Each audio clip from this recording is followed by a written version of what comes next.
The wealthy millionaire looked at the poor little girl and said desperately, "Make my son speak for the first time, and I'll adopt you as my daughter." What happened next left everyone speechless. Retry Claude can make mistakes. Please double-check responses. Before we dive into the story, drop a comment below and tell us where you're watching from. Enjoy the story. The autumn rain hammered against the glass walls of Montgomery Tower as Richard Montgomery stood in his penthouse office, staring at the city below. At 34, he had everything money could buy except the one thing that mattered most. Behind him, his son Jacob sat motionless on the leather couch, building towers with wooden blocks in perfect silence. The boy was 5 years old and had never spoken a single word. "Mr. Montgomery, Dr. Patterson is here for Jacob's evaluation," his assistant announced through the intercom. Richard closed his eyes. Another doctor. Another specialist, another expert who would shake their head with that same look of professional sympathy and tell him what 12 others had already said. There was nothing physically wrong with Jacob, no medical reason for his silence. The boy simply chose not to speak. "Send him in," Richard said, his voice hollow. "Doctor." Patterson spent 45 minutes with Jacob, running through the same tests Richard had memorized by now. When it was over, the doctor pulled Richard aside, his expression carefully neutral. "Your son is remarkably intelligent, Mr. Montgomery. His cognitive tests are off the charts, but something is blocking him emotionally. He's withdrawn into himself, and until we understand why, I'm afraid—" "I know," Richard interrupted, unable to bear hearing it again. "Thank you for your time, Doctor." After the specialist left, Richard sat beside his son, watching him stack blocks with meticulous precision. Jacob never looked up, never acknowledged his presence. It was like living with a beautiful ghost. "I don't know how to reach you, buddy," Richard whispered, his voice cracking. "I'd give everything I have if you'd just say one word, anything." The elevator chimed, and Richard's assistant appeared at the door, looking uncomfortable. "Sir, there's a situation downstairs," security called. "There's a homeless child who's been sitting outside the building entrance for 3 hours. She won't leave, and she keeps asking to see you specifically. Says it's urgent." Richard frowned. "Tell security to—" "She knows your name, sir, and Jacob's. She said she can help him." Something cold gripped Richard's chest. He'd been so careful about Jacob's privacy. How would a street child know his son's name? "I'll handle it myself," he said, standing abruptly. The rain had intensified when Richard stepped out of the building's glass doors. Huddled against the marble wall, trying to stay under the narrow overhang, was a little girl who couldn't have been more than 7 years old. Her blonde hair hung in wet tangles around a face that was too thin, too pale. Her clothes, a torn pink jacket and jeans with holes in the knees, were soaked through. But it was her eyes that stopped Richard cold. They were the brightest blue he'd ever seen, and they held something he hadn't expected, absolute certainty. "Mr. Montgomery," she said, her voice surprisingly strong despite her chattering teeth. "My name is Emma. I can make your son talk." Richard's jaw tightened. Another con artist, except this one was just a child.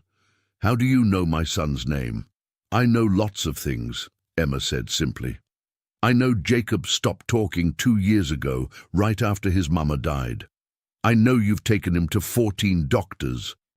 I know he only eats orange food, and he builds towers exactly 7 blocks high, never 6, never 8. The specific details made Richard's skin prickle. "Who told you this?" "Nobody told me." Emma stood up, and despite her size, there was something oddly dignified about her. "My grandma taught me things before she died, special things. I can help Jacob, but I need something from you too." "Money," Richard said flatly. "It always came down to money." Emma's chin lifted. "A home, a family. You make Jacob talk, and you adopt me. That's the deal." Richard stared at this impossible child, making impossible claims. Every rational part of his brain screamed that this was absurd. But standing there in the rain, looking into those ancient blue eyes in that young face, he felt something he hadn't felt in 2 years. Hope. "If this is some kind of scam," he began. "It's not." Emma's teeth were chattering harder now, her lips turning blue. "But I'm really cold, Mr. Montgomery, and I haven't eaten since yesterday. So maybe we could talk inside." Against every instinct of caution, Richard found himself nodding. "Come on." As they walked toward the entrance, Emma suddenly stopped and looked up at the tower of glass and steel. "He's watching us," she said quietly. "From the window with the blue curtains, 20th floor, 3rd window from the left. He's scared of me, but he's also curious. That's good, that's a start." Richard's blood ran cold. Jacob's room, the exact window. How could she possibly know that? The penthouse elevator felt suffocating as Richard stood beside Emma, watching water drip from her ragged clothes onto the marble floor. His mind raced with questions, but the child remained silent, her eyes fixed on the ascending numbers. When the doors opened, Richard's housekeeper, Mrs. Chen, gasped at the sight of the bedraggled girl. "Sir, should I—" "Draw a warm bath and find some clothes," Richard interrupted. "Then prepare something to eat. Orange foods," he added, meeting Emma's knowing gaze. "For Jacob," Emma said softly. "He'll be hungry soon. He always gets hungry at 4:15. Richard checked his watch. It was 4:03. He'd never noticed a pattern before, but suddenly he realized Jacob always wandered to the kitchen around that time. "Mrs. Chen, please take Emma to the guest bathroom. Emma, after you're clean and fed, we'll talk about this arrangement." "I need to see Jacob first," Emma said, her small voice carrying unexpected authority. "Every minute we wait makes it harder." "Absolutely not. You're not going near my son until—" "Mr. Montgomery." Emma's blue eyes locked onto his.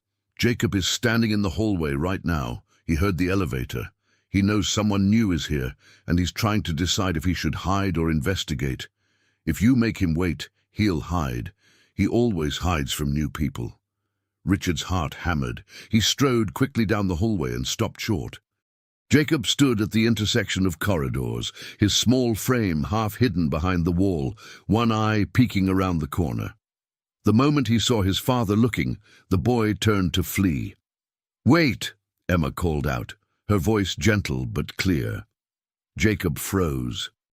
Richard watched in astonishment as his son slowly turned back, his dark eyes wide and focused entirely on the strange, wet girl. Emma took 3 steps forward and sat down cross-legged on the floor, making herself small and unthreatening. "Hi, Jacob. My name is Emma. I like building towers too, but I bet you're better at it than me." Jacob's expression shifted, the first real change Richard had seen in months. The boy's head tilted slightly, his eyes narrowing with curiosity rather than fear. "Your grandma is here, Jacob," Emma said quietly. "Not like a ghost or anything scary, but she's here in the love she left behind. She's in your dad's voice when he reads you stories. She's in the way the sunlight comes through your window in the morning. She's in every orange crayon you use to draw." Richard's breath caught. Jacob's mother, Catherine, had always called their son her little orange sunset because of his obsession with the color. A single tear rolled down Jacob's cheek, then another.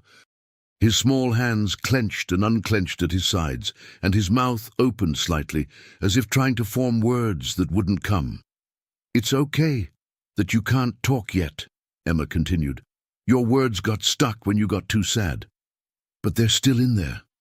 I can feel them. And my grandma taught me how to help people find their stuck words." Jacob took 1 step toward Emma, then another. Richard held his breath, afraid to move, afraid to break whatever spell this strange child was weaving. "Tomorrow, I'm going to teach you a game," Emma said, smiling for the first time. It's a special game my grandma taught me. It doesn't use words at all, but somehow it helps the words come back. Does that sound okay? Jacob stood 3 feet from Emma now, studying her with an intensity that Richard recognized. It was the same way his son examined his building blocks, trying to understand how they fit together. Then, slowly, deliberately, Jacob reached out and touched Emma's wet hair. He pulled his hand back, looked at his damp fingers, and then, impossibly, the corner of his mouth quirked up in the tiniest suggestion of a smile. "Mrs. Chen," Richard said hoarsely, "prepare the guest room next to Jacob's. Emma will be staying with us tonight." As Emma followed Mrs. Chen down the hallway, she glanced back at Richard, and for just a moment her young face looked ancient and infinitely sad. "Mr. Montgomery," she said quietly, "making Jacob talk isn't going to be the hard part. The hard part is going to be hearing what he has to say." The next morning, Richard woke to the sound of laughter. He bolted upright, his heart pounding with disbelief. That sound, it had been 2 years since he'd heard anything remotely like joy in his home. He found them in the sunroom, Emma and Jacob, sitting on the floor surrounded by dozens of items Emma had apparently collected from around the penthouse. Buttons, coins, a silver spoon, colored pencils, a small crystal paperweight, Jacob's building blocks. Jacob wasn't laughing. Richard realized the sound had come from a small music box Emma had found somewhere. But his son's face held an expression of complete fascination as Emma arranged the objects in complex patterns. "What are you doing?" Richard asked, stepping carefully into the room. Emma didn't look up, her fingers moving quickly. "It's called the pattern game. My Grandma Rosa learned it from her grandmother, who learned it from hers. It goes back a really long time to a place called Portugal, across the ocean. She arranged 3 blue buttons in a triangle, then placed the crystal paperweight in the center. Jacob watched intently, then picked up 3 orange blocks and created his own triangle beside hers. "Good," Emma murmured. "Now you understand." "Understand what?" Richard asked, sitting down on the couch to watch. "That everything connects. That's what Grandma Rosa taught me. See, most people think talking is just about words, but it's not. It's about patterns. It's about showing someone else what's in your mind. Jacob knows how to do that. He does it with his towers. He's been trying to tell you things for 2 years, but nobody was looking at the right pattern." Emma created another arrangement. 7 coins in a circle, with the silver spoon pointing toward the window. Jacob stared at it for a long moment, his small brow furrowed. Then his eyes widened, and he quickly built a tower exactly 7 blocks high and pointed at it insistently, looking at Emma with desperate hope. "Yes," Emma said gently. "7, that's your number. That's your safe number. Do you know why?" Jacob shook his head, but his hands were trembling. "Because your mama lived for 7 years after you were born. And for those 7 years, everything was perfect.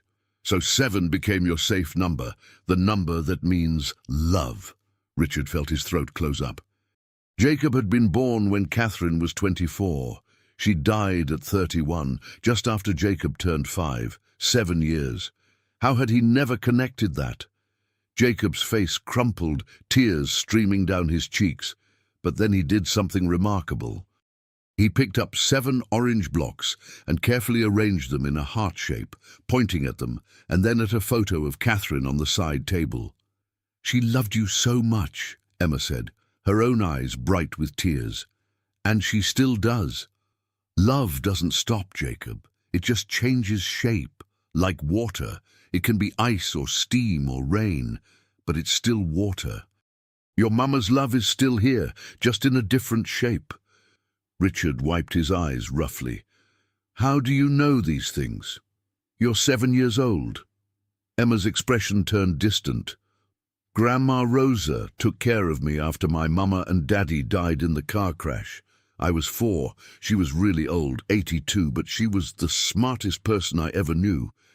She said our family had a gift. We could see the patterns in people's hearts, the places where they're stuck, the places where they're broken. She placed a hand over her own small chest. Grandma got sick last year. Cancer. Before she died, she taught me everything she knew. She said I'd need it because I was going to meet people who needed help finding their words. She described Jacob to me, Mr. Montgomery. She told me I'd meet a little boy who loved orange and the number 7, who had locked his voice away in a tower of grief. That's impossible, Richard whispered. Richard. Grandma saw lots of impossible things, Emma said simply. She said some people have eyes that look forward, but our family has eyes that look sideways. We see connections other people miss. Jacob suddenly grabbed Emma's hand and placed it over his own chest, his eyes pleading. You want to know if you'll talk again? Emma asked gently. Jacob nodded frantically. Yes, Emma said with absolute certainty. But first, you have to be brave enough to remember why you stopped. Richard insisted Emma start school. He enrolled both children in Brightwood Academy, the most prestigious private elementary school in the city. Emma wore her new uniform with quiet dignity, but Richard noticed how she touched the fabric, as if she couldn't quite believe it was real. The first week was relatively smooth. Emma settled into 2nd grade while Jacob attended his special kindergarten class. But on Friday, Richard got a call from the principal. Mr. Montgomery, there's been an incident. Richard's stomach dropped. Is Jacob hurt? No, sir, but you need to come immediately. It involves both children. When Richard arrived, he found Emma and Jacob sitting outside the principal's office. Emma had a bloody nose and Jacob's uniform was torn. But it was his son's face that shocked Richard most. Jacob looked furious, more emotion than Richard had seen in 2 years. What happened? Richard demanded.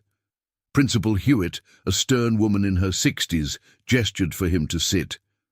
Emma attacked another student, a 3rd grader named Brandon Phillips. She punched him in the face. That's not what happened, Emma said calmly, pressing a tissue to her nose. Miss Taylor, we have 3 witnesses who— They saw me hit him, Emma interrupted, but they didn't see what he did first. Brandon says he merely asked to play with the children, Principal Hewitt said coldly. Then Emma assaulted him without provocation. Richard looked at Jacob, who was staring at Emma with something like awe. His son reached over and held Emma's free hand tightly. Jacob, Richard said carefully, did something happen? You can nod or shake your head. Jacob nodded emphatically, then pointed at Emma and made a gesture like he was pushing something away. She was protecting you, Richard guessed. Jacob nodded again, harder. I'd like to hear this from a reliable witness, Principal Hewitt said dismissively. Not from a child who can't speak, and another who— She glanced at Emma's file. Has been living on the streets for 6 months. Emma's face hardened. Brandon called Jacob broken, and he said Jacob was too stupid to talk and that nobody wanted him. He said Jacob's mama probably died because she didn't love him enough to stay alive. Richard felt rage flood through him. He said, What? I warned Brandon twice to stop, Emma continued, her voice steady, but he kept going. So I told him if he didn't apologize, I'd make him sorry. He laughed at me, so I punched him, and I'd do it again. Violence is never the answer, Principal Hewitt began, but Richard cut her off. Where is Brandon Phillips right now? In the nurse's office with his mother. Good, you can tell Mrs. Phillips that if her son ever speaks to my son again, if he even looks at Jacob the wrong way, I will personally ensure that every family in this school knows what kind of child she's raising, and Emma will not be punished. In fact, I'm taking both children home right now. Mr. Montgomery, I must insist. Try to stop me, Richard said coldly, and my lawyers will be here by the end of the day. In the car, Richard looked at Emma in the rearview mirror. Thank you for protecting Jacob, but Emma, you can't go around hitting people. Grandma Rosa said sometimes the world needs defenders, Emma replied quietly.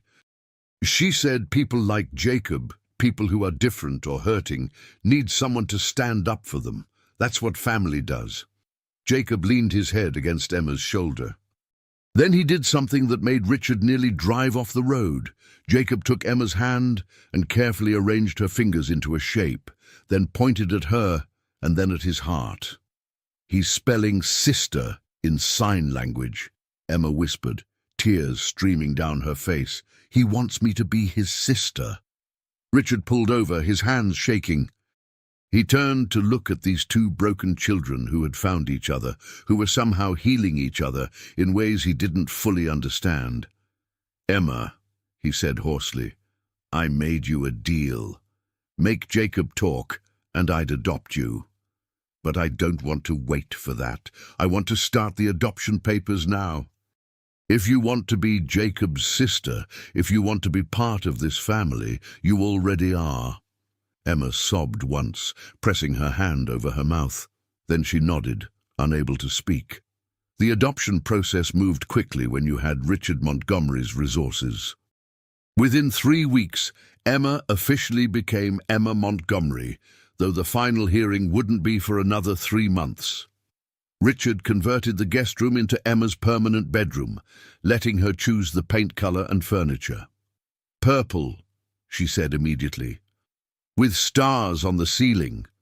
Grandma Rosa used to tell me stories about how stars are really the souls of people we love, watching over us. Jacob helped paint, using careful strokes to create constellations that Emma designed. It was the most animated Richard had ever seen his son, though Jacob still hadn't spoken a word. But progress with Jacob was slower than Richard had hoped. Emma spent hours every day with him, playing the pattern game in increasingly complex variations. Jacob responded beautifully to the silent communication, creating elaborate arrangements that seemed to tell stories without words, yet actual speech remained elusive. "It's like there's a wall," Emma explained one evening after Jacob had gone to bed. "He wants to talk so badly, but every time he gets close, something stops him. Something he's afraid of." "Afraid of what?" Richard asked, pouring them both hot chocolate, a ritual they'd developed. Emma bit her lip, looking older than her 7 years.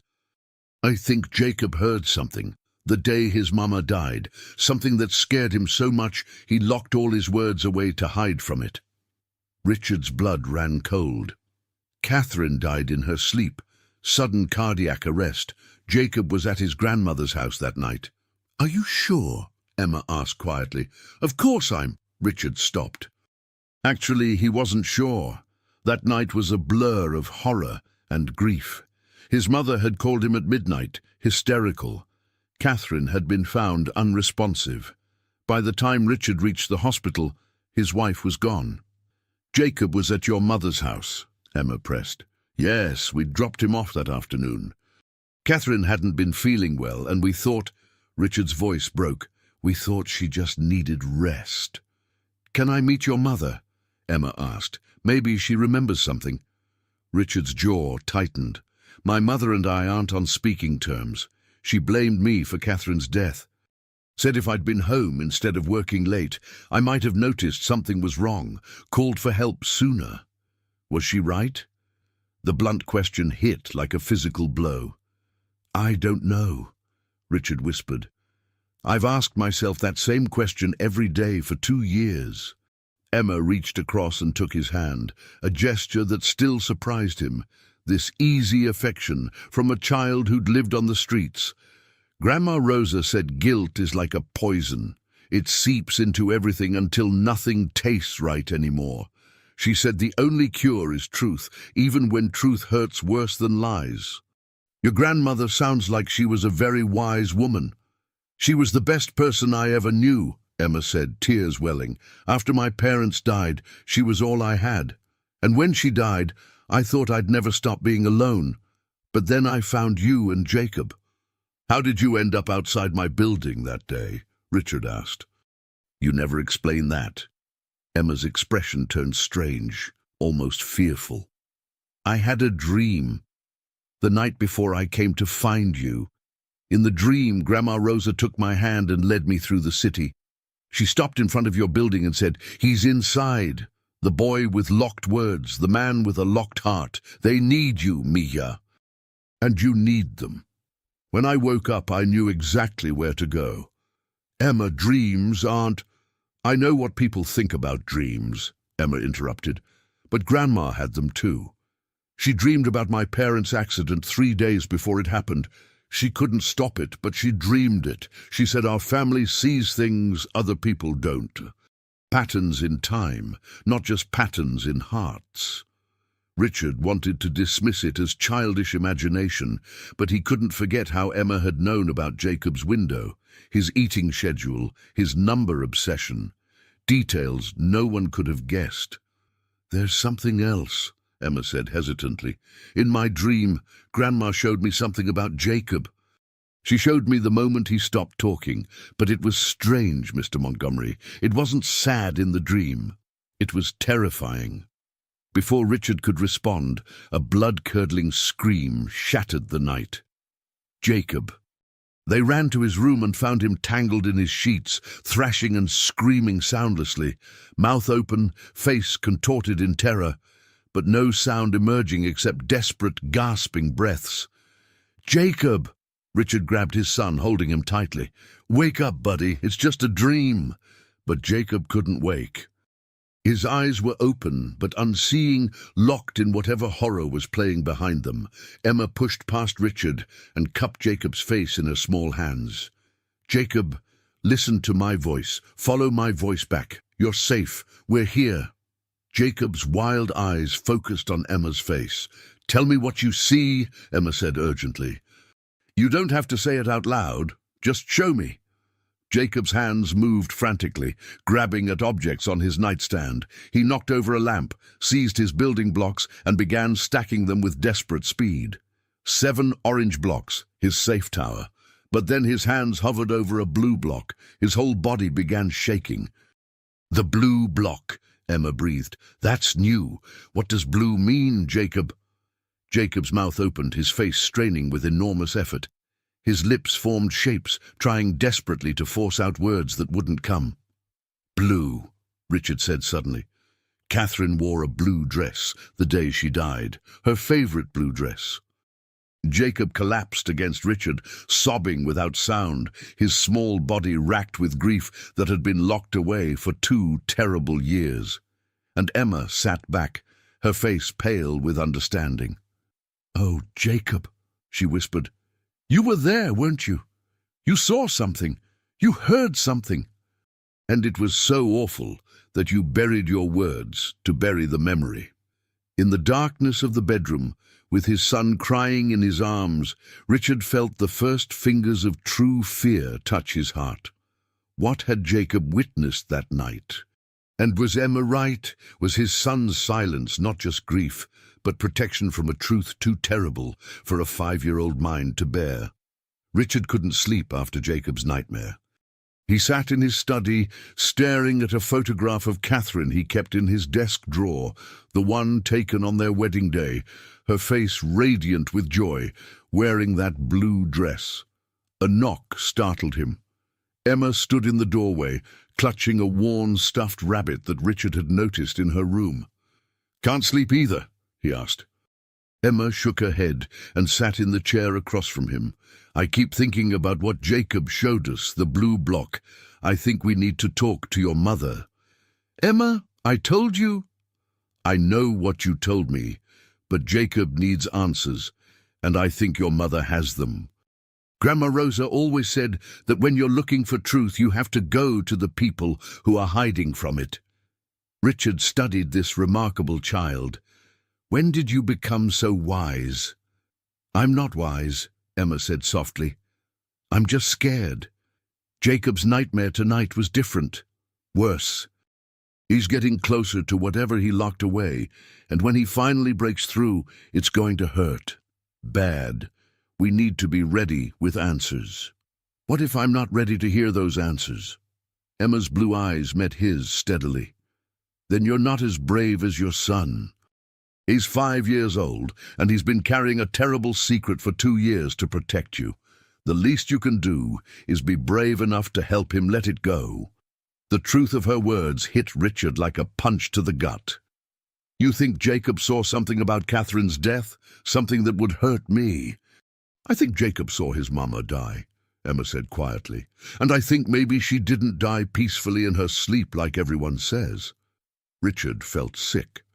That's impossible. The medical examiner said, what if the medical examiner was wrong? Or what if Jacob saw something before she died? Something that scared him? Oh, this is insane, Richard stood abruptly.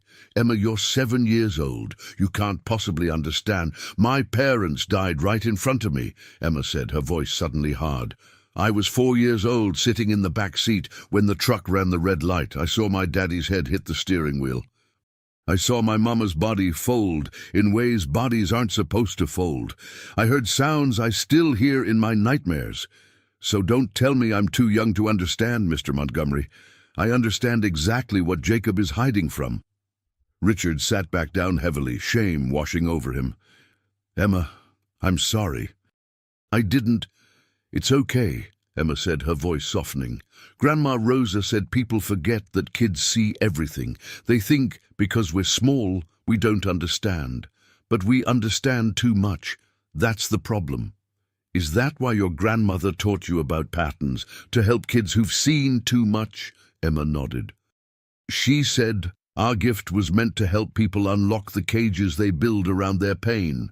But she also said it was dangerous work, because sometimes when you unlock a cage, the thing inside is scarier than the cage itself. Are you afraid of what we'll find when Jacob finally speaks? Yes, Emma admitted. But I'm more afraid of what will happen if we don't help him. Grandma said locked words turn into poison. If Jacob keeps his secret much longer, it won't just stop him from talking, it'll stop him from living. Richard picked up his phone, his hand trembling. My mother lives in Connecticut, about 2 hours away. I haven't spoken to her since Catherine's funeral. Call her, Emma said firmly. Tell her Jacob needs her. Tell her you need her. The phone rang 4 times before a familiar voice answered. Richard? Hello, Mother. Richard's throat tightened. I need to talk to you about the night Catherine died, about Jacob. There was a long silence. Then, I was wondering when you'd finally ask. Come tomorrow. And Richard? Bring the little girl, the one who sees patterns.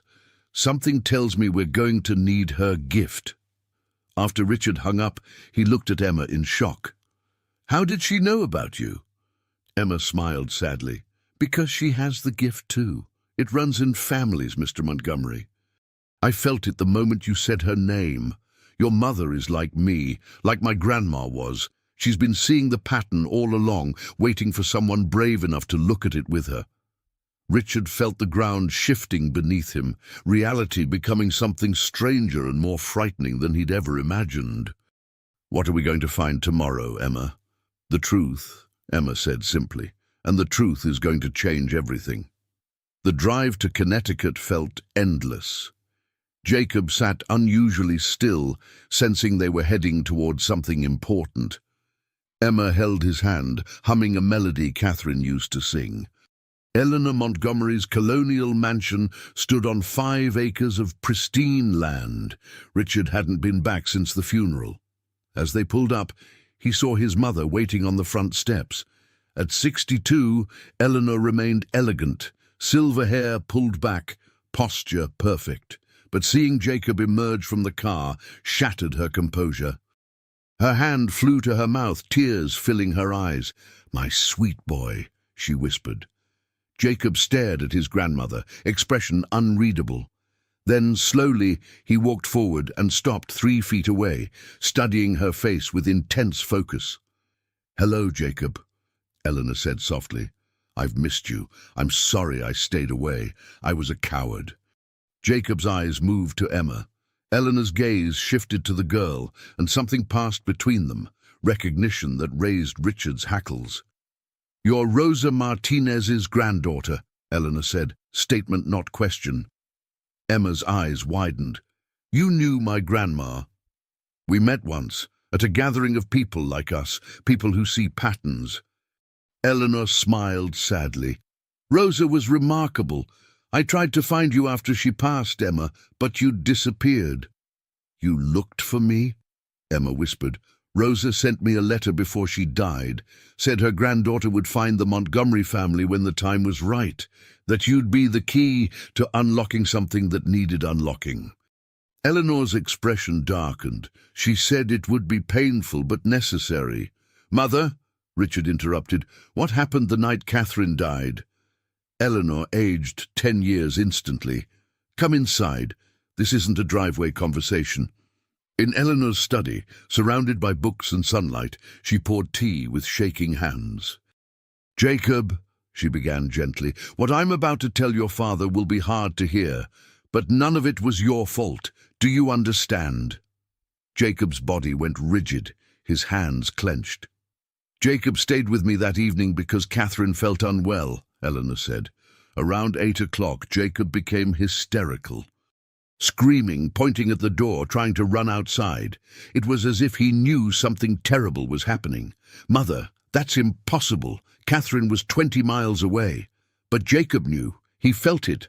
That's when I realized he had the gift too, connected to his mother beyond distance. Emma squeezed Jacob's hand. What happened next? I couldn't calm him. Finally, I made a decision I've regretted every day. I drove Jacob back to your house. Richard felt ice flood his veins. You took Jacob home that night? Eleanor's voice broke. We arrived at 9:15. Jacob ran inside before I could stop him. I followed upstairs and found him frozen in the bedroom doorway. And I saw... her voice failed. What did you see? Richard demanded. Catherine on the bed, but she wasn't alone. Dr. Harrison, your family physician. The words hit like a physical blow. What? They were arguing, Catherine crying, saying she had to tell you the truth, Harrison begging her to stay quiet. Said, revealing his medical fraud would destroy him, that he'd given other patients the same experimental medication, that lawsuits would destroy him. Richard couldn't breathe. Experimental medication? Catherine had been sick for months, really sick. Harrison diagnosed her with an autoimmune condition and put her on experimental treatment. Told her it was FDA approved. It wasn't. The medication was destroying her heart. The medical examiner said natural causes. Because Harrison falsified her records, Eleanor said through tears. After Catherine collapsed, he made sure the autopsy was superficial. Catherine wasn't his first victim, Richard. She was his fourth. Richard gripped his chair, fighting nausea. Jacob saw this. Jacob saw Catherine collapse right in front of him, saw Harrison panic, try to revive her, fail, then heard Harrison on the phone lying about finding her, covering his tracks. Jacob rocked back and forth, hands over his ears. I grabbed Jacob and ran, Eleanor continued. Called 911 from my car, but I was terrified. Harrison is connected, powerful. His brother-in-law is a federal judge. I convinced myself protecting Jacob mattered more than justice for Catherine. You let him get away with murder, Richard said hollowly. Yes, and Jacob paid the highest price. That little boy watched his mother die because of a man's greed, and when he tried to speak, the words wouldn't come. His mind locked them away. Richard looked at his trembling son. Is this true? Is this what you've been hiding? Jacob's eyes met his father's, filled with 2 years of trapped terror and grief. He nodded once, tears streaming. Where is Harrison now? Richard asked, voice deadly quiet. Still practicing, still treating patients, still destroying lives. Emma stood abruptly. Then we stop him. We make him pay. Without Jacob's testimony, Jacob will testify, Emma said fiercely. Once he finds his words, he'll tell everyone, right, Jacob? Jacob looked at Emma, then Richard, then Eleanor. Slowly, with enormous effort, his mouth opened. His lips formed shapes. Sound tried to emerge, but caught. It's okay, buddy, Richard said, kneeling. When you're ready, I'll be right there. We'll make sure Harrison never hurts anyone else. Indeed, Jacob threw his arms around Richard's neck, sobbing silently, and Richard held his son, finally understanding the weight this child had been carrying alone. Richard hired the best investigative firm in the country.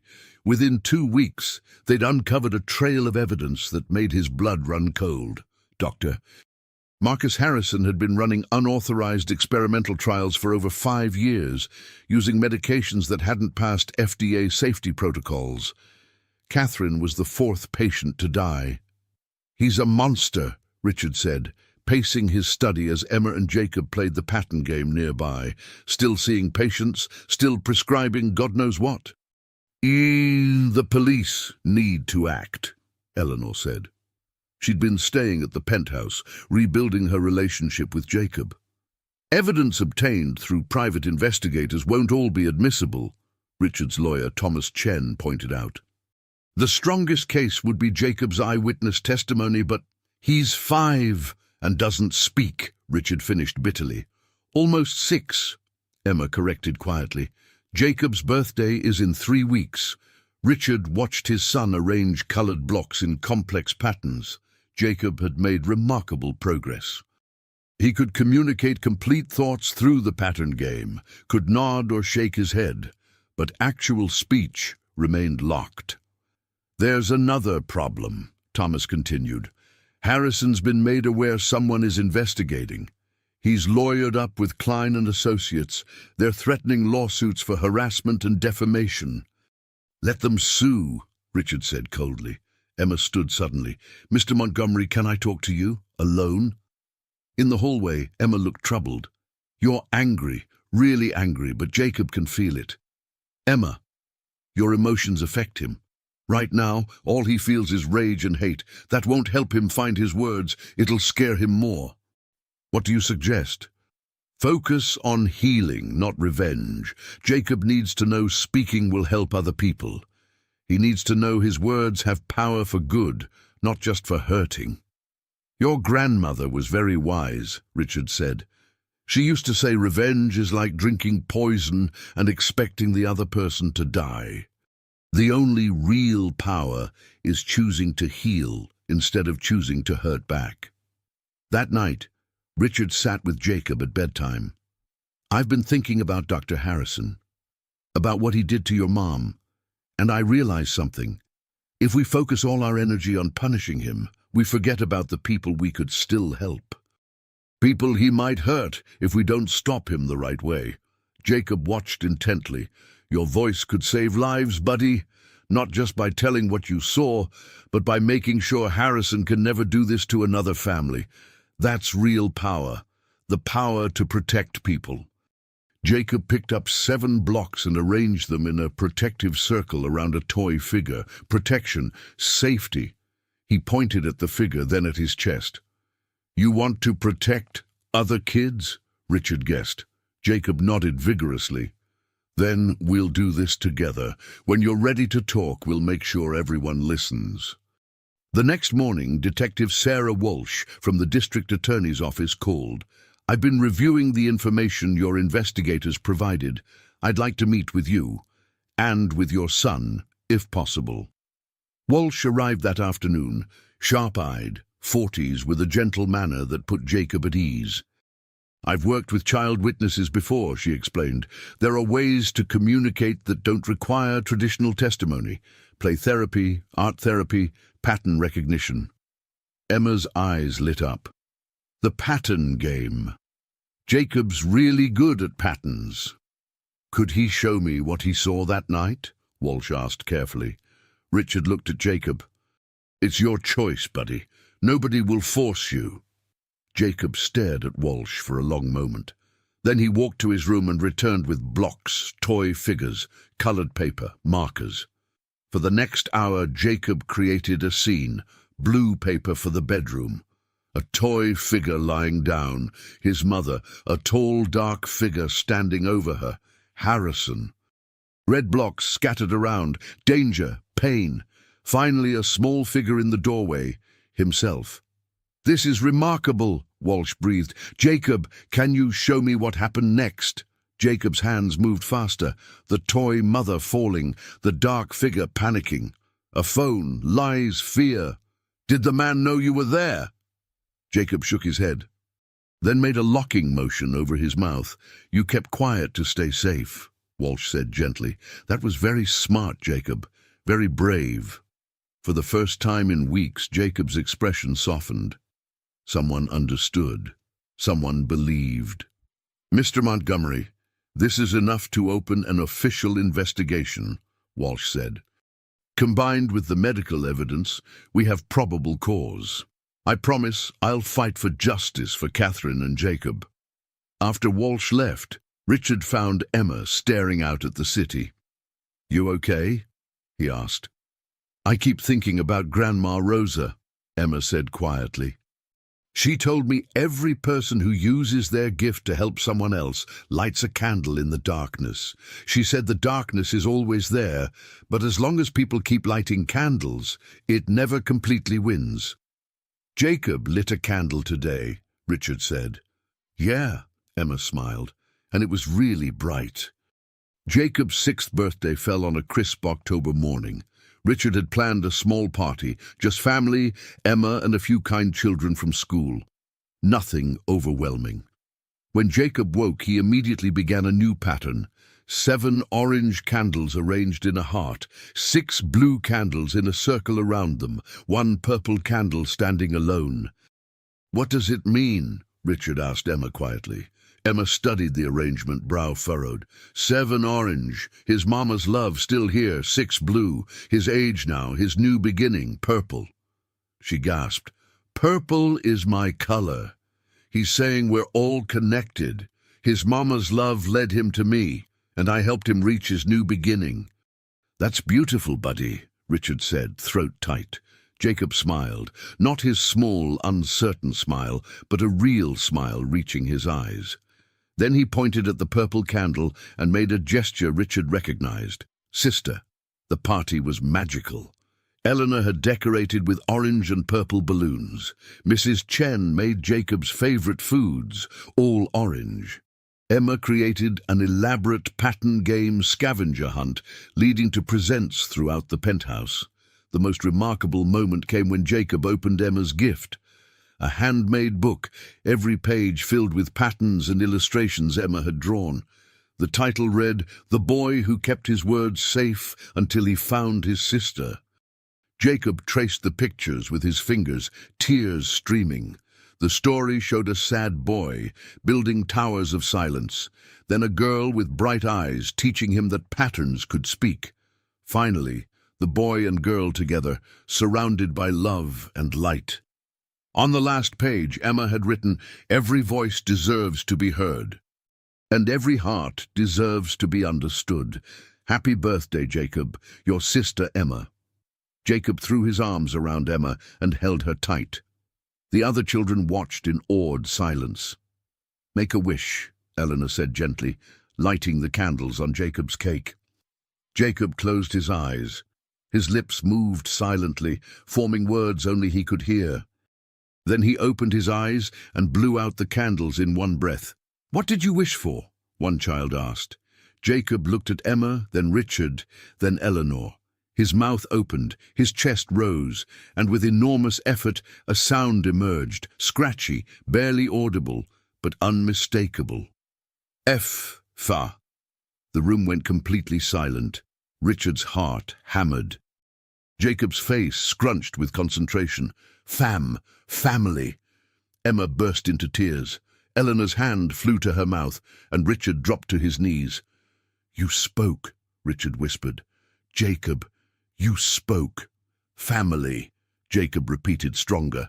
Then he pointed at Richard, Emma, and Eleanor. My family. The dam had broken. Richard pulled Jacob into his arms, sobbing openly. Emma wrapped her arms around both of them, and Eleanor joined in, creating a circle of love around the boy who'd finally found his voice. I'm so proud of you, Richard said. So incredibly proud. Mama, Jacob said suddenly, voice small but clear. Mama would, happy. She's celebrating with us right now, Emma said firmly. I can feel her. She's so happy, Jacob, so proud of her brave boy. The party continued in a blur of joy. Jacob didn't say much more. Speaking was exhausting, but he said enough. Thank you. Love you, Emma, sister. That night, Richard tucked both children into bed. First Emma, who'd fallen asleep in her party dress. You did it, Richard whispered, kissing her forehead. You gave Jacob back his voice. Then Jacob's room. His son was still awake, staring at ceiling stars. Big day, Richard said, sitting on the bed edge. Big, Jacob agreed, voice raspy. Scared. Of what, buddy? Jacob's hand found Richard's. Tell about Mama, about bad man, scared no one, believe. Detective Walsh believes you, I believe you, Emma and Grandma believe you, and soon everyone else will too. Then he stop hurting people? Then he stops, Richard promised. Jacob was quiet for a long moment. Then, Mama taught me love. Emma taught me brave. You teach me what? Richard felt his heart crack open. I hope I teach you that it's okay to fall apart sometimes, that it's okay to need help, that asking for help isn't weakness. It's the bravest thing you can do. Jacob smiled sleepily. Love you, Daddy. It was the first time Jacob had called him Daddy in 2 years. Richard's vision blurred with tears. I love you too, son, more than all the stars in the sky. As Jacob drifted off, Richard found Eleanor waiting in the hallway. He spoke, she said wonderingly. After everything, he found his voice. Emma found it for him, Richard corrected. No, Eleanor said softly. Emma showed him where to look. But Jacob did the hard work himself. We can see the patterns, point to the places where people are stuck, but we can't unlock the cages. They have to find the courage to open the door themselves. What happens now? Now comes the hard part, Eleanor said. Now Jacob tells his story to people who might doubt, might question. Are you ready? Is he? Richard thought about his son, about everything Jacob had survived. He's the bravest person I know. If he's ready to face Harrison, I'll be right beside him. Good, Eleanor said, because Detective Walsh called. They're ready to make an arrest, but they need Jacob's full statement first. She wants to meet tomorrow. Richard's stomach tightened, but he thought about Jacob's wish, family, and knew that family meant standing together. Tomorrow, he agreed. We'll be ready. Detective Walsh arrived with child psychologist Dr. Nina Torres, who specialized in trauma and memory. They set up in the sunroom, making it comfortable. Jacob sat between Richard and Emma, gripping their hands tightly. Jacob, I'm going to ask some questions, Walsh said gently. If it gets too hard, we can stop any time. Okay? Okay, Jacob whispered. Can you tell me about the night your mama died? Start wherever feels right. Jacob's voice was halting, sometimes dropping to barely audible whispers, but he told his story, how he'd felt something wrong at Grandma's house, how they'd driven back home, how he'd found Mama and the doctor arguing. What were they arguing about? Walsh asked. Mama said doctor gave her bad medicine, said it made her heart sick. She was crying, said she had to tell Daddy, tell everyone. What did Dr. Harrison say? Jacob's hands clenched. He said she couldn't, said it would ruin him, said no one would believe her, said she was already too sick. Richard's jaw tightened, but he forced himself to stay calm. Jacob needed him steady. What happened next, Jacob? Mama fell down, just fell. Doctor tried to wake her up, but she wouldn't. Wake up. Jacob's voice broke.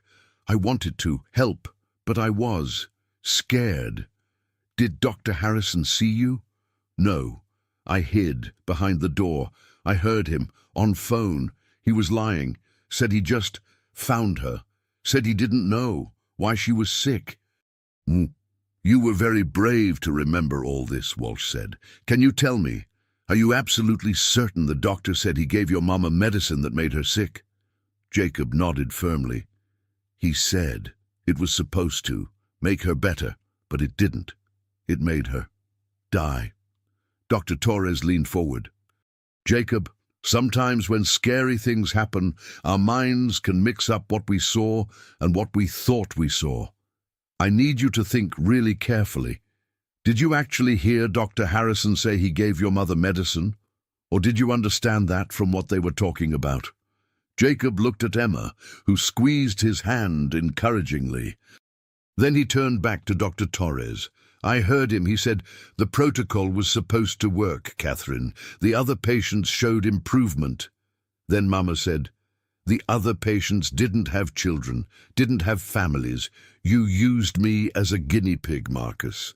And he said, you signed the consent forms. You knew it was experimental. The specificity of the quote silenced the room. Even Dr. Torres looked shaken.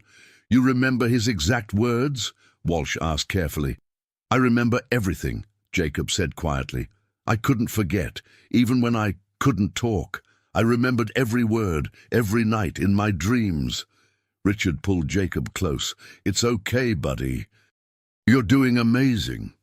The interview continued for another hour, with Jacob providing detail after detail that corroborated the documentary evidence. When it was finally over, Walsh looked grim but satisfied. This is enough, she said. Combined with the medical records, the pattern of similar deaths, and the falsified documentation, we have a solid case. I'm recommending immediate arrest and suspension of Dr. Harrison's medical license. When? Richard asked. Today, this afternoon. I want to move before his lawyers can run interference. After Walsh left, Jacob collapsed against Richard, exhausted.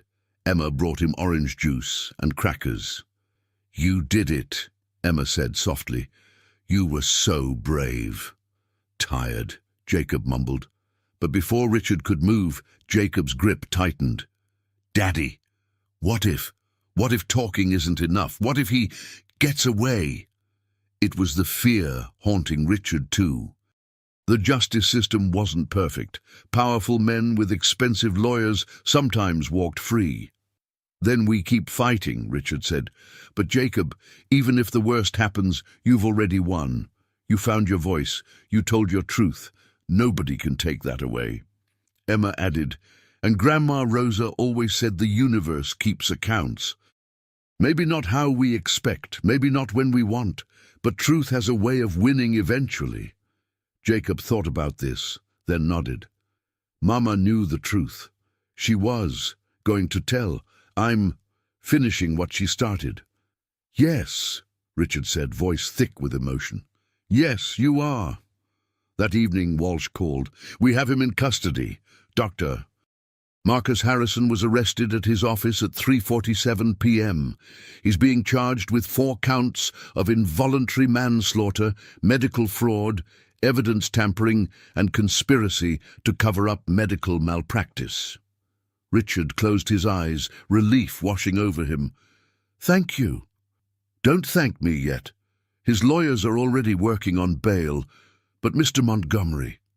Jacob's testimony was the strongest piece of evidence we have. Without him, Harrison might have kept practicing for years. Your son is a hero. When Richard told Jacob the news, his son's reaction surprised him. No triumph, no joy, just a quiet, sad nod. Mama can rest now, Jacob said softly. She doesn't have to worry anymore. That night, Richard found Emma in her purple room, staring at a photograph of Rosa Martinez. You did what your grandmother asked, Richard said. You helped Jacob unlock his words. I keep thinking about what comes next, Emma said. Jacob's voice is back, but healing isn't finished. Speaking the truth was just the first step. You sound worried about something. Emma bit her lip. Grandma had another dream before she died. She told me in her letter. She saw Jacob speaking in front of lots of people. She saw him helping other kids find their voices, but she also saw something that scared her. What? She saw a shadow trying to silence him again. She said the pattern wasn't complete, that there was one more piece missing, one more truth that needed to come out before Jacob would be truly free. Richard felt cold dread creep up his spine. What truth? I don't know, Emma admitted. But I can feel it too, something still hidden, something about that night. And until we find it, Jacob's still in danger. As if summoned by their words, Jacob appeared in the doorway, face pale. I remembered something, he said, voice shaking, something I forgot, something about Grandma Eleanor, something she said that night, something wrong. Richard's blood turned to ice. What did she say, Jacob? Jacob's eyes filled with tears. She said to Mama, before Mama fell, she said, I warned you this would happen, Catherine, but you wouldn't listen. The words hung in the air like poison. Richard turned slowly to look at Emma, and in her blue eyes he saw the same horrified understanding dawning. Oh no, Emma whispered. Grandma Eleanor knew. She knew what Harrison was doing. She knew, and she didn't stop it. Richard confronted his mother at midnight. He'd sent the children to bed, waited until the penthouse was silent, then found Eleanor in the study, staring at Catherine's photo. How long have you known? He asked, voice deadly quiet. Eleanor didn't pretend not to understand. Her shoulders slumped. I suspected for 3 months before she died. Suspected what exactly? That Harrison was experimenting on Catherine, that the medication wasn't FDA approved, that he was using her as a test subject. Richard's hands clenched. And you said nothing? I said plenty, Eleanor's voice rose. I begged Catherine to stop treatment. I told her Harrison was dangerous, but she was desperate, Richard. Traditional treatments weren't working. She was getting sicker. She thought Harrison's protocol was her only chance. So you just let her continue? No. Eleanor stood abruptly. I contacted the state medical board. Filed an anonymous complaint, but Harrison had friends in high places. The investigation went nowhere. I didn't have proof, just suspicions. The night she died, Jacob heard you say you warned her. Eleanor's face crumpled. That afternoon I'd called Catherine. I'd found documentation that Harrison's treatment had killed a patient in Vermont. I told her she had to stop immediately, go to the hospital, report Harrison. She promised she would. She said she was going to tell you everything that night, go to authorities in the morning. But she never got the chance. I didn't know Harrison would be there, Eleanor said desperately. When Jacob and I arrived and I saw them arguing, I realized what was happening. Harrison was trying to silence her. And you still said nothing afterward? You let everyone believe she died of natural causes? I was terrified, Eleanor whispered. Harrison's brother-in-law is Federal Judge Warren Harrison, do you understand? The man had power to destroy us, to take Jacob away. I grabbed Jacob and ran because I thought we were in danger. We were all in danger, Richard said coldly, because you chose silence over justice. How many people died in the 2 years you kept quiet? How many people did Harrison hurt because you were too scared? I know, Eleanor sobbed. I know what I did. I've lived with it every day. That's why I stayed away from you and Jacob. I couldn't face what I'd done. But Richard, you have to understand, I was trying to protect Jacob.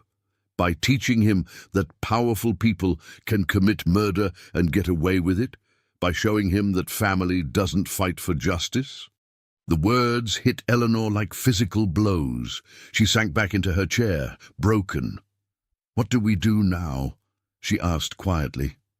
Richard stared at this woman he'd loved his entire life, who he now saw clearly for the first time, flawed, frightened, human. We tell the truth, he said finally, all of it. You go to Detective Walsh tomorrow and tell her everything, your suspicions, your complaint to the medical board, your knowledge that Catherine was going to report Harrison, everything. They'll charge me with obstruction of justice, maybe accessory after the fact. Yes, Richard said without sympathy, they probably will. And Jacob? Emma? What do I tell them? You tell them the truth, and then you let them decide if they can forgive you. Eleanor looked at her son with devastated eyes. Can you forgive me? Richard took a long time to answer. I don't know, Mother. Ask me in a few years, after you've faced the consequences. After you've proven that protecting family means standing up for what's right, even when it's terrifying, maybe then. The next morning, Eleanor sat down with Emma and Jacob. Her hands shook as she faced the children. I need to tell you something, she began. Something that will make you think differently about me. Something that might make you very angry.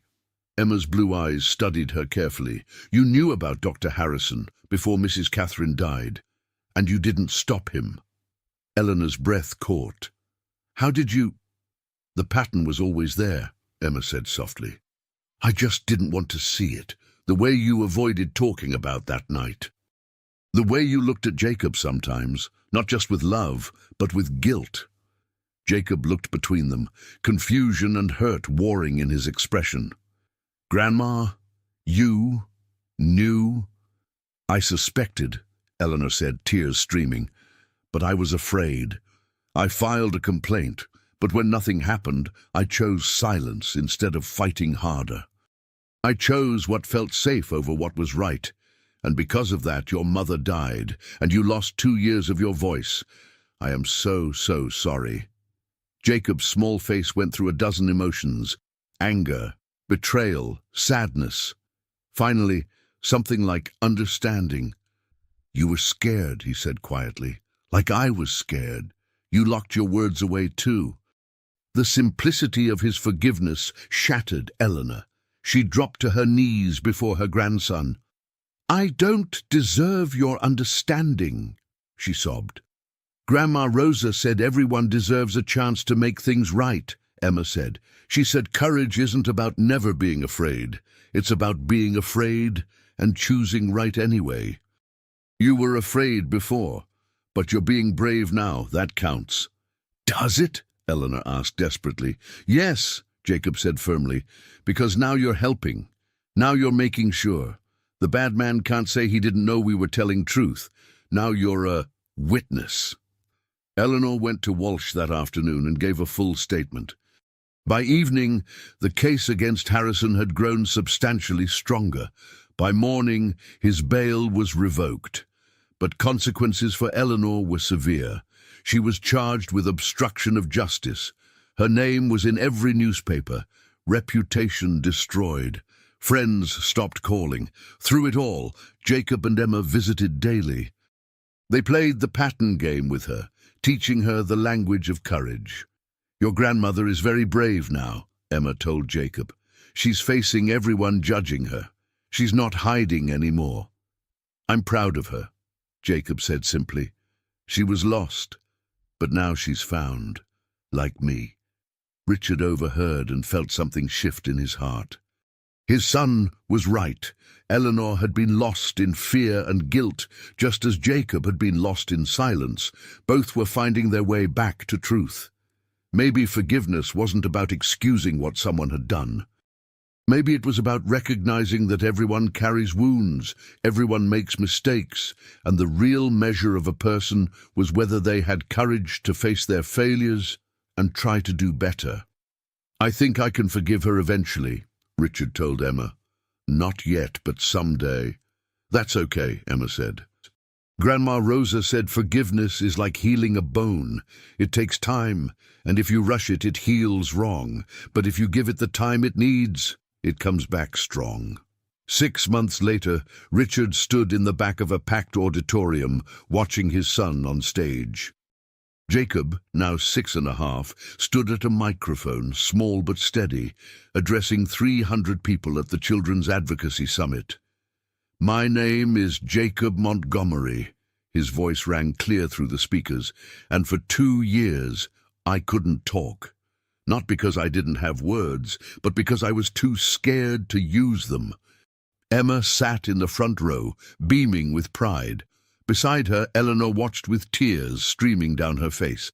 She'd been sentenced to community service and probation for obstruction of justice, a lenient sentence given her eventual cooperation and the judge's recognition that she'd ultimately helped bring Harrison to justice. Doctor. Harrison had been sentenced to 25 years in prison, 4 counts of involuntary manslaughter, medical fraud, evidence tampering, his medical license permanently revoked. His brother-in-law, the federal judge, had resigned in disgrace after his connections to Harrison's cover-up were exposed. But today wasn't about Harrison. Today was about something bigger. "I want to tell other kids who feel scared or stuck," Jacob continued, his voice growing stronger. "Your voice matters, your truth matters, and there are people who will believe you, who will fight for you, who will stand beside you when you're ready to speak." Richard felt Emma slip her hand into his. At nearly 8 years old, she'd grown taller, more confident. The adoption had been finalized 3 months ago. Emma Rosa Montgomery was officially his daughter. "Grandma Rosa would be so proud," Emma whispered. "Look at all the people listening to Jacob's story." Jacob was showing the audience his patterns now. The 7 orange blocks representing his mother's love, the purple candle representing Emma, the blue blocks representing truth. Simple objects that had helped unlock his voice. "This is the pattern game," Jacob explained. "My sister Emma taught it to me. It helped me understand that there are lots of ways to communicate when words feel too hard, and sometimes finding other ways to speak helps you find your voice again." After the presentation, dozens of parents approached them. Parents of children who'd witnessed trauma, who'd stopped speaking, who'd locked their words away. Richard watched Jacob patiently explain the pattern game to a 5-year-old girl who hadn't spoken since her father's death. Within minutes, the little girl was arranging colored blocks, telling her story without words. "He's a natural teacher," Eleanor said softly, standing beside Richard. "Catherine would be so proud." Richard nodded. His relationship with his mother was still healing, still complicated, but they were trying. That's what family did. They kept trying. That evening, back at the penthouse, Richard found both children in Emma's purple room working on something together. They'd created an enormous pattern on the floor, hundreds of objects arranged in spirals and circles, colors and textures, creating a story. "What's this?" Richard asked. "It's our family," Jacob said simply. "See? The orange parts are Mama's love that's still here. The purple parts are Emma and Grandma Rosa. The blue parts are truth. And the silver parts," he pointed to coins and small metal objects arranged in a protective circle around everything else. "That's you, Daddy. You're the part that keeps us all safe and together." Richard's throat closed up. He sat down on the floor beside his children, studying their creation. "There's one more thing," Emma said quietly. She placed a small white candle in the very center of the pattern. "This is for all the kids who haven't found their voices yet. Jacob and I decided we want to help them. We want to teach the pattern game to other kids who feel stuck." "Like a program?" Richard asked. "Like a mission," Jacob corrected. "Mama died because someone took her voice away. I got my voice back because Emma helped me. Now we want to help others. That's how we honor Mama, by making sure other people's voices get heard." Richard pulled both children close. "Then that's what we'll do. We'll create a foundation in your mother's name. The Catherine Montgomery Foundation for Children's Voices. We'll train therapists, teach the pattern game, help kids who've experienced trauma find ways to communicate." "Really?" Jacob's eyes lit up. "Really? You two are remarkable, you know that.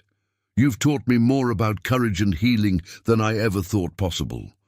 Emma leaned her head on Richard's shoulder. "Grandma Rosa used to say that broken things can become beautiful if you're brave enough to put the pieces back together in a new way. We were all broken, Mr. Montgomery. You, me, Jacob, even Grandma Eleanor. But look at us now." Richard looked at the pattern on the floor, this beautiful, complicated arrangement of objects that somehow told a story of loss and love, pain and healing, endings and new beginnings. "Yeah," he said softly. "Look at us now." That night, After tucking both children into bed, Richard stood on his balcony looking out at the city. Somewhere out there were other families struggling with silence, with trauma, with loss. But now they'd have a place to turn, a method to try, a story that proved healing was possible. He thought about Catherine. Beautiful, brave Catherine, who'd tried to tell the truth and paid the ultimate price. He thought about Rosa Martinez, who'd taught her granddaughter to see patterns in broken hearts. He thought about Eleanor, learning that courage sometimes means admitting your failures. And he thought about Jacob and Emma, two children who'd found each other in the darkness and become each other's light. The journey had been painful. The truth had been hard. But standing here now, knowing his children were safe and healing, knowing they'd turned their pain into purpose, Richard understood something profound. Love doesn't die when people die. It transforms. It finds new expressions, new vessels, new ways to touch the world. Catherine's love lived on in Jacob's courage. Rosa's love lived on in Emma's gift. And all of it, all the pain, all the healing, all the broken pieces carefully arranged into new patterns, had created something beautiful. A family, imperfect, complicated, still healing, but real and brave and together. Jacob's voice had been silent for 2 years, but now it was rising, helping other voices rise too. And that, Richard realized, was the greatest tribute to Catherine they could possibly offer. Not revenge, not bitterness, but light pushing back against darkness, one voice at a time. In the morning, they'd start planning the foundation. They'd find therapists to train, children to help, families to support. The work would be hard, but they'd do it together, because that's what families do. They take their broken pieces and build something new. They find their voices and help others find theirs. They choose healing over hatred, truth over silence, love over fear. Always.